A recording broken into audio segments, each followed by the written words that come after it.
My name is Lori Power. My company is MP Benefits, and I'm a group benefit consultant. Every week, I like to have authentic conversation with leaders in their industry to explore these topics. I'm really pleased that Tami and I managed to connect on LinkedIn. Like I said, I don't think that she knew what she was getting into when I said, hey, would you like to have a virtual coffee with me? I learned so much that I invited her to come on to the SHifT and to talk about what it is to be a thought leader, what transitions people. And I have a number of questions, which you already know, Tami, but can you take a moment, introduce yourself, a bit of your background, and how you got into managing speakers? Yeah, I would love to. So thanks so much, Lori, for having me. And I didn't know what I was getting into, but I'm so grateful we connected.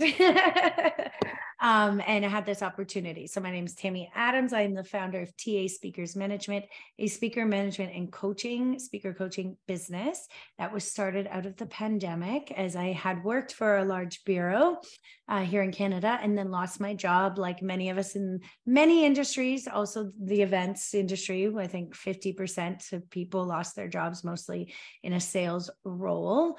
And how I got into it, the Coles Notes version, otherwise it's going to be a very long interview, is I actually was kind of finding myself as a 20-year-old and trying to figure out what I wanted to do, landed a corporate job in facilities management, fell in love with events because I had a chance to help the marketing manager. And then I went to school for it and then learned about bureaus and agencies and was like, what? This is fascinating. And so worked at a large bureau representing all kinds of talent, from celebrities, to Olympians, to athletes, to what I like to call the everyday speaker. And yeah, so I had a chance to do that. Loved it because I was always such a natural connector my whole life. So bringing people together. So it's really no mistake I ended up where I am, because I would always bring people together and pretty much talk to anyone, and just super fascinated with their life stories and how they got to where they are and the lessons that they've learned along in their life. And so I decided to keep doing that. And now it's been 2.5 years on my own, absolutely loving it, getting a chance to work with some really powerful speakers and help other speakers or wannabe speakers come to the market and bring their voices to the stage. Thank you so much. Again, thank you for being here today. My first question would be, what actually is a thought leader? I love this question, Lori. I saw that one in there.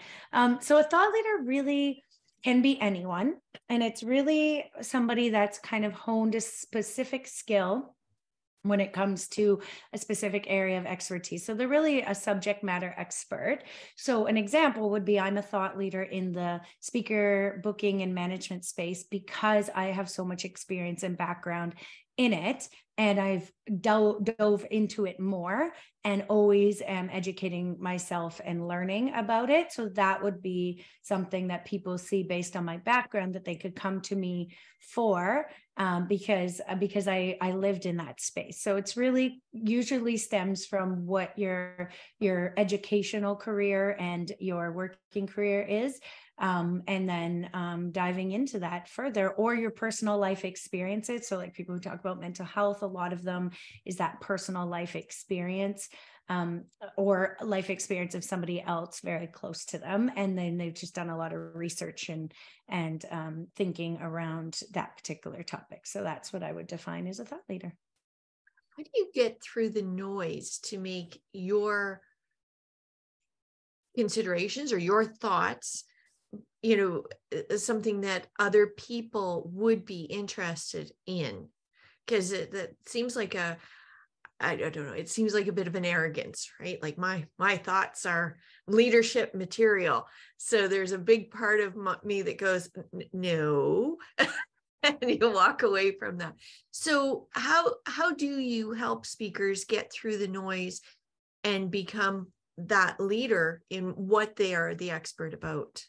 Yeah, so that's a really, really good question. And it kind of goes into the other question you had in there, which before what that you sent me, which was really like, what's the biggest challenge for speakers? And I think it is getting through the noise. Like there's a lot of speakers now coming out to talk about mental health. Ian, you were absolutely right. Like it's starting to become better in this space. More people are starting to talk about it.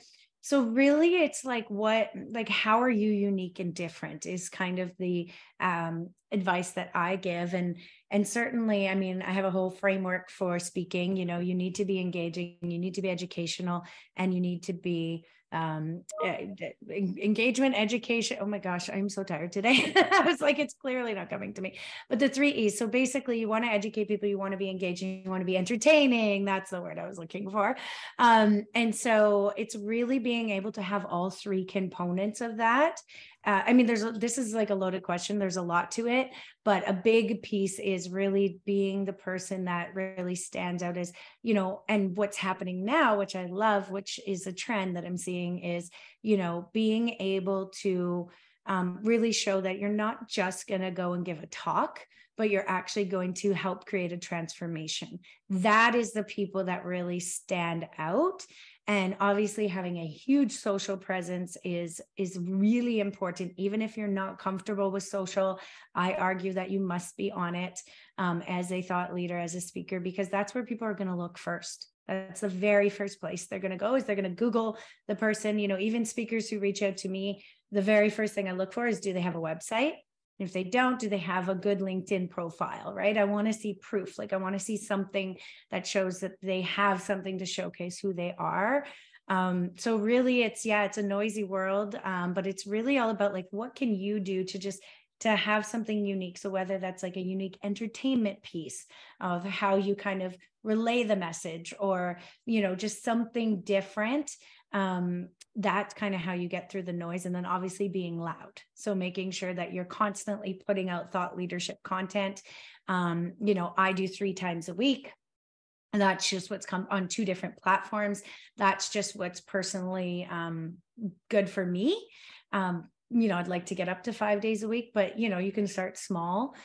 So yeah, being loud, having a presence, and just finding something that makes you stand out, that makes it a little bit of a different approach. So like an example, I can give an example. This is kind of a great way. I love giving speaker examples.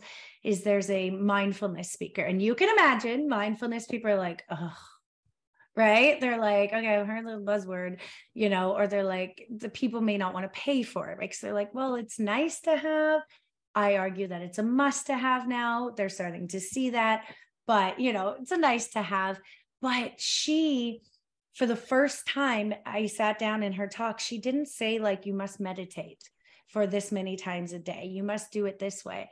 She just kind of, she had this really cool way of sharing a personal story of her mother passing away and how that put life into perspective for her.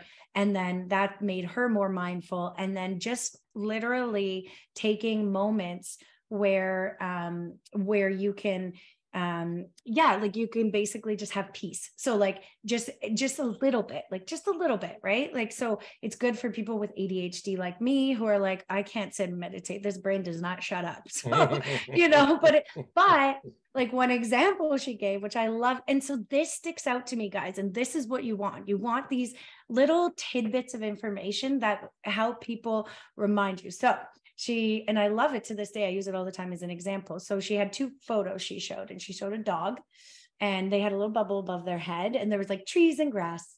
And then she showed a human, and there was like trees, grass, dinner, kids, blah, blah, blah. And it was like this huge bubble of just like all these things that go through your mind. And they're supposed to be out on this walk. And she said, well, who's at more at peace? I was like, definitely the dog. So like, to me, that actually sparked in me that I can just take moments on my walks where I just observe. And so I started watching the birds, and they are so cute.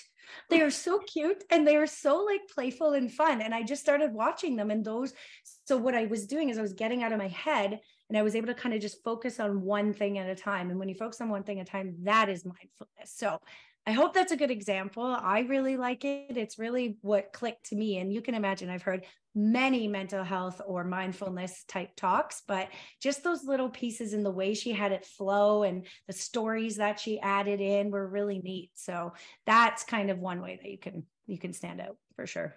Well, I like Jordan's point as well when you were talking is to be authentic.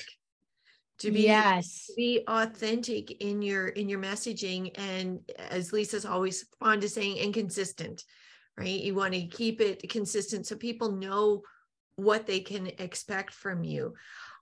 Yes, for sure. Sorry, can I add, Lori? Go ahead. To that before you ask the next question. No, this authenticity piece. So like the framework is educate, engage, entertain, but at the core is authenticity and vulnerability. And that is what is really, really getting people these days and what they're loving. I mean, I emceed a Women Entrepreneurship Day on Friday and moderated it. And out of that, literally one person came up to me and said, thank you so much, Tami, because for this day, because it was so real and raw and human. And they were sharing from like triumph or, you know, tragedy to triumph. But she literally said to me, she said, Tami, I didn't know that I could be empathetic and be a good leader. I thought I would have to be an asshole. And she's like, because that's how I've been taught. And I was like, no, lean into that. Like they're going to love you for it. So just wanted to add to that. No, I'm glad you did. Go ahead, Ian. There's a couple of things I wanted to say. First off, what you're talking about with authenticity and vulnerability, that's my whole thing. That is absolutely entirely my thing. I call it living a genuine life. And there are some differences with genuineness and authenticity. But what you said earlier, Lori, about feeling like it was kind of arrogant to say, well, I have this topic that I'm an expert in. I've come across such a wonderful perspective that kind of ties both of these things together. It was stated very, very well by a fellow whose name escapes my mind right now on LinkedIn. But it was, find something that you love, that you're passionate about, and then find a way to use it to serve other people. Yeah. So for myself, I am speaking entirely out of my life experience. My experience has to be my experience, or I have no experience, right? So everything is based out of the struggles and the learning and everything that I've had in my life. But I don't come to it going, I'm a fantastic thought leader in the area of being genuine and having resilience and having self-awareness.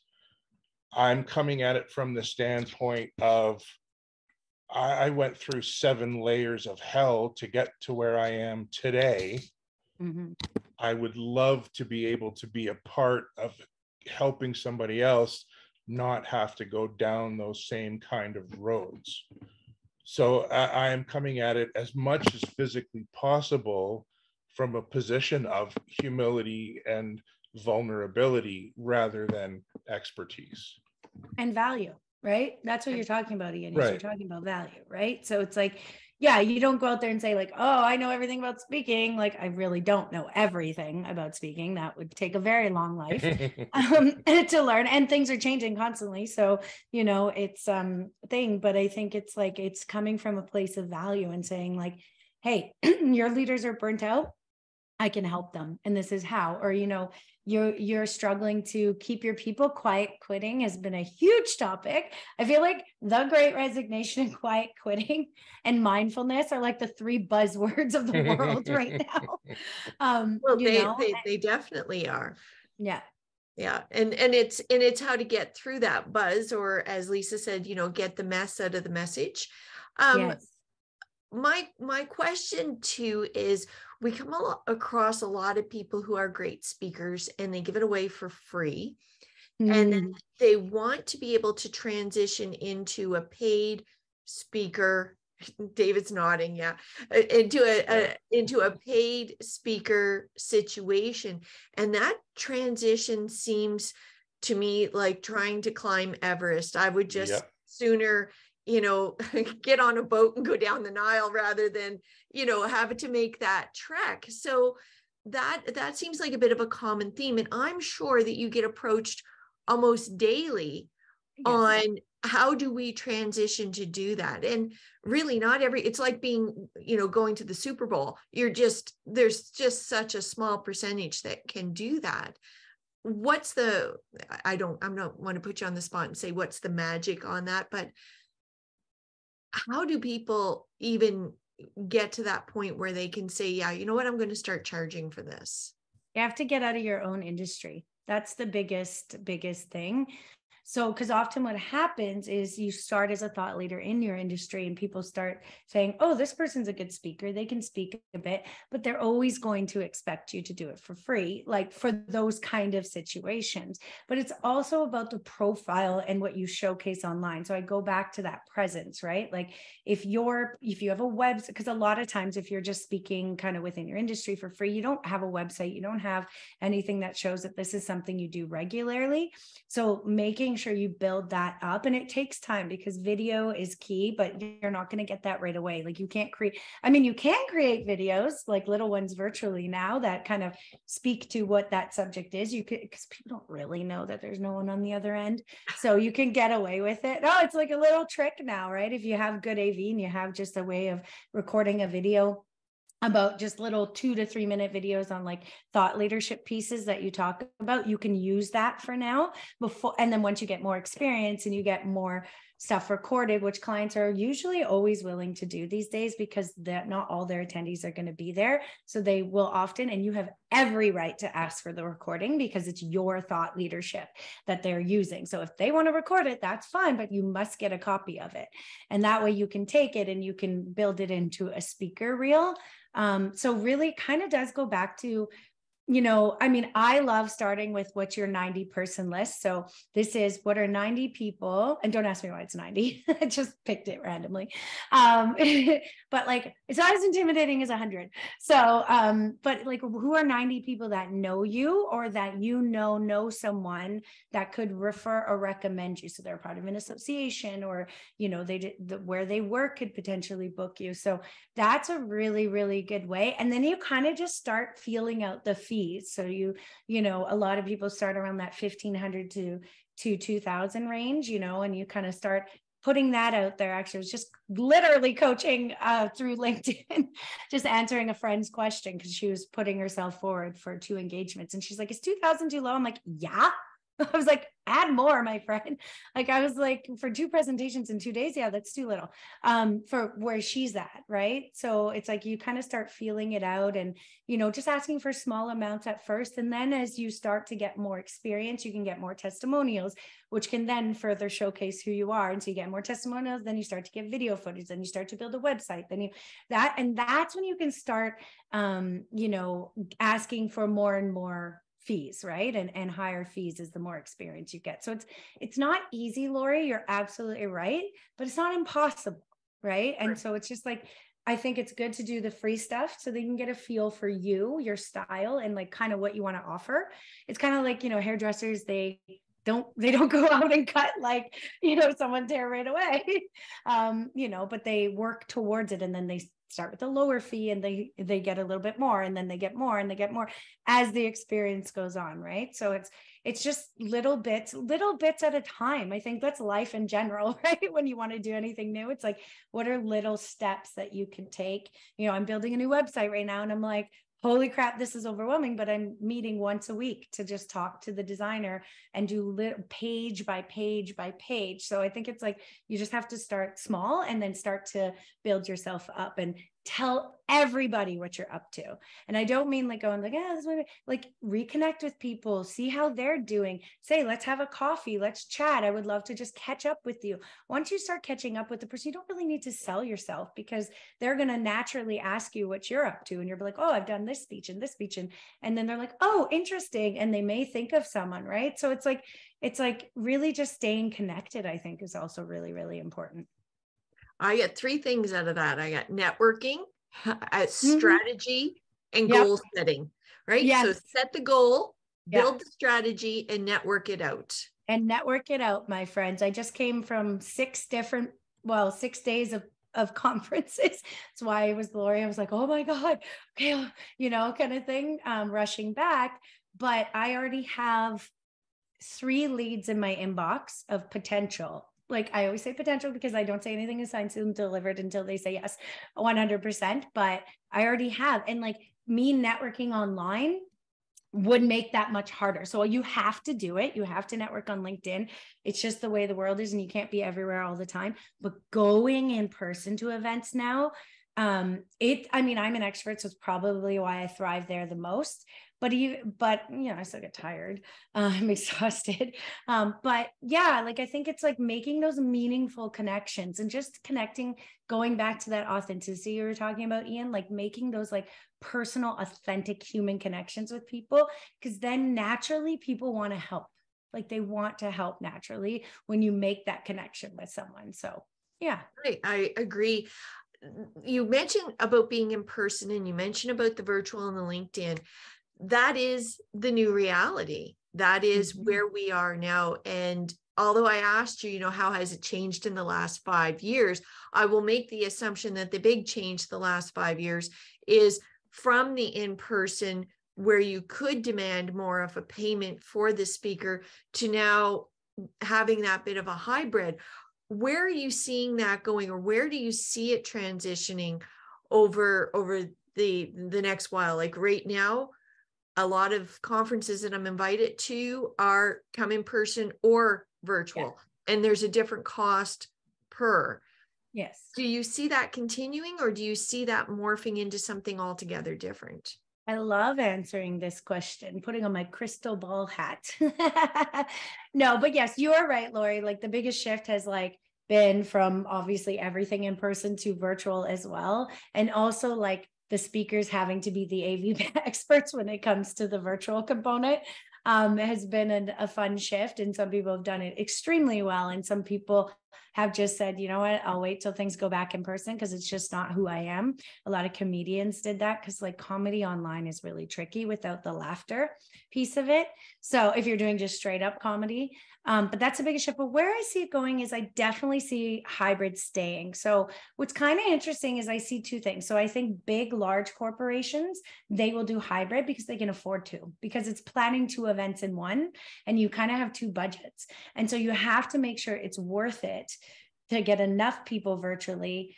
So if you're global, like if you have people coming from all over the world, of course, yes, like having that hybrid component is really important so that, the people from further away don't have to necessarily travel.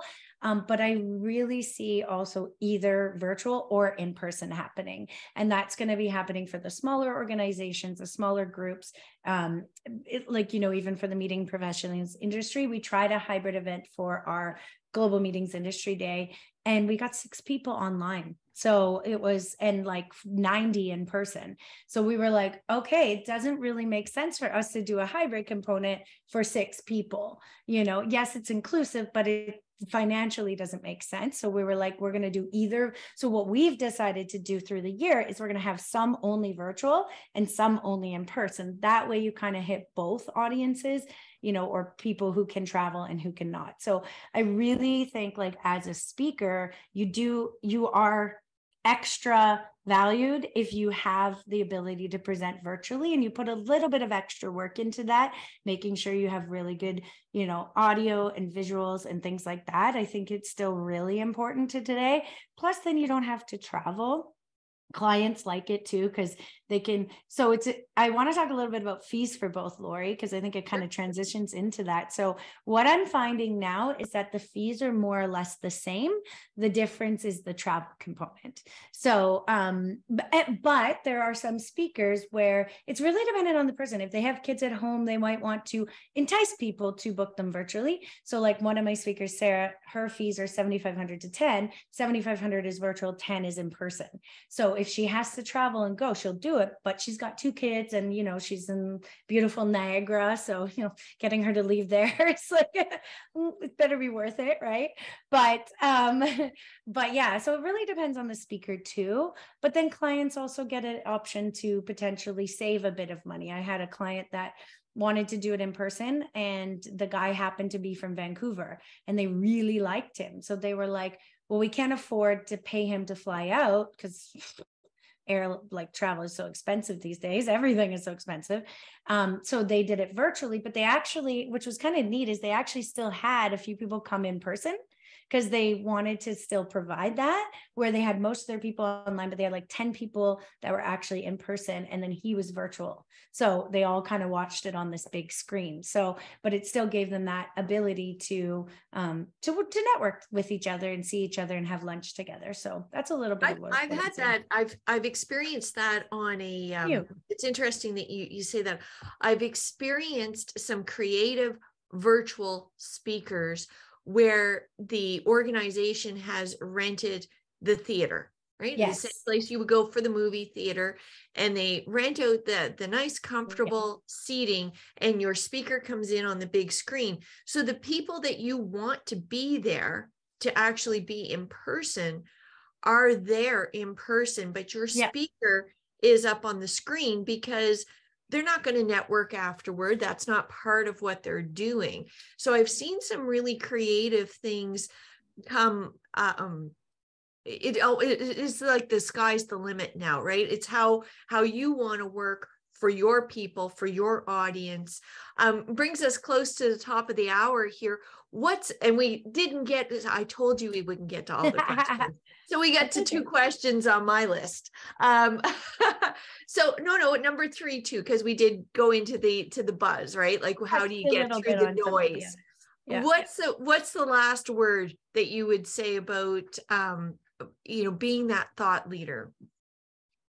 Just to find what it is that you're most passionate about, what gets you up, what really fuels you, what really just gets you excited, and then lean into that, because people love that. They'll be attracted to it. I mean, it's how I've been able to get some traction with my own business, is like, they just see how much fun I have and the value I provide. And so they're like, oh, this person's really cool. And like, they know something about this. So yeah, I think it's like just finding what really fuels you. Like, what is it? And where do you want to make a difference? I think that everybody in this world, really just wants to make a difference. Like, I think we just want to know that and this goes back to leadership, which you can go to a whole other topic. I loved what you guys were talking about earlier, but like, what is it? Like, how do you want to make a difference? What do you want to be known for? What's your legacy? And just knowing that you're doing that. So that would be my advice, is just figure out kind of what really fuels you. Well, what fuels me? No shocker to anybody here. What fuels me is connecting. I love it. I love having conversation, and I love connecting. And I thank you so much for taking the time out of your incredibly busy schedule to come and share with us. There was a lot gained here, Tami, and I hope that we can do this again. Thanks so much, Lori. Yeah, this was really fun. So thank you for having me. I really appreciate it. I love also sharing too, and engaging with people. So we have that in common. We do. Everybody have a great week. And if you've liked what you've seen, come on back. Next week, we're going to be talking, Lisa and I are going to be partnering up, and we're going to be talking about the wins from 2022. You hit on it, Tami, when you said about strategy and goal setting and making a plan and being authentic to that. That's what we're going to be talking about next week. We're going to be going and delving into what were our wins in 2022 and how can we transition those into a strategy for 2023. I hope to see everybody back again. All right. Thanks, Lori. Thanks, everybody. So wish it was 2 hours we were talking.